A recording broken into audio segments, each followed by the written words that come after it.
প্রথম দফার মতো দ্বিতীয় দফাতেও একই ট্রেন্ড বজায় রয়েছে এবং ব্যাপক হারে ভোট পড়ছে, শতাংশের বিচারে সর্বকালীন রেকর্ড হচ্ছে।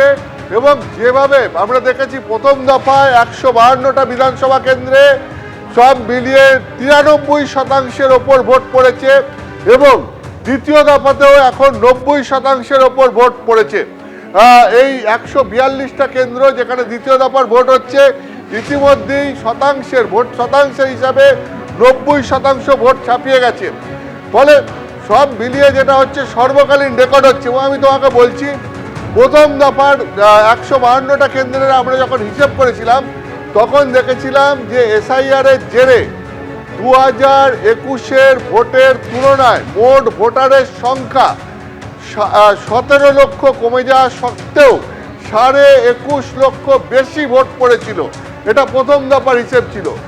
দ্বিতীয় দফার যদি হিসেবে আসো, এই 142টা কেন্দ্রের হিসেব অনুযায়ী সেখানে আমরা দেখতে পাচ্ছি যে 2021-এর তুলনায় দ্বিতীয় দফায় এসআইআর এর জেরে মোট ভোটারের সংখ্যা কমেছে 34 লক্ষ। কিন্তু তারপরেও এখনো পর্যন্ত যা ভোট পড়েছে তাতে আমরা দেখতে পাচ্ছি সংখ্যার বিচারেও 1.5 লক্ষ বেশি ভোট পড়েছে। এই সংখ্যাটা আরও বাড়বে।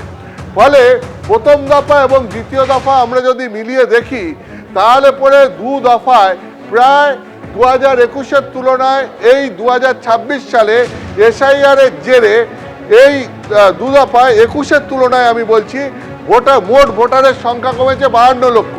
যেখানে এই 5 বছরে মোট ভোটারের সংখ্যা বাড়ার কথা ছিল, সেখানে উল্টে 21-এর তুলনায় মোট 52 লক্ষ ভোটার কমেছে। তুমি জানোই যে এর কারণ হচ্ছে এসআইআর এর জেরে মোট 90 লক্ষ লোকের নাম বাদ পড়েছে ভোটার লিস্ট থেকে। এখন এর পরেও যেটা আমরা দেখতে পাচ্ছি, সব মিলিয়ে এই দু দফা মিলিয়ে এখনো পর্যন্ত ভোট বেশি পড়েছে 21-এর তুলনায়, সংখ্যাটা দাঁড়াচ্ছে 23 লক্ষ। এই সংখ্যাটা আরও বাড়বে। অর্থাৎ একদিকে মোট ভোটারের সংখ্যা যেখানে প্রায় 52 লক্ষ কমে যাচ্ছে, তা সত্ত্বেও ভোটদাতার সংখ্যা 21-এর তুলনায় এবারে এখনো পর্যন্ত 23 লক্ষ বেড়ে গেছে দু দফা মিলিয়ে। এই সংখ্যাটা আরও বাড়বে। ফলে একদিকে এসআইআর এর জেরে সেখানে যেরকম ভুয়ো ভোটার, জাল ভোটার, মৃত ভোটার, এদের সংখ্যা প্রায় নেই বললেই চলে। ফলে এই যে একটা অভিযোগ উঠত ছাপ্পা ভোট, জাল ভোট, ফলে সেইটার সুযোগ অনেক কমেছে। ফলে মূল যে ভোট তার মধ্যে জলের পরিমাণ নেই বললেই চলে। দ্বিতীয়ত তারপরও ব্যাপক হারে ভোটদান এবং তার জন্যে বিপুল পরিমাণ শতাংশের হিসাবে এবং সংখ্যার বিচারে এবারে ভোটদান হচ্ছে। ফলে তুমি বুঝতেই পারছো যারা অরিজিনাল ভোটার তারা এবার ব্যাপক হারে ভোট দিচ্ছেন এবং তাদের ভোটই এবার রিফ্লেক্ট করবে রেজাল্টে।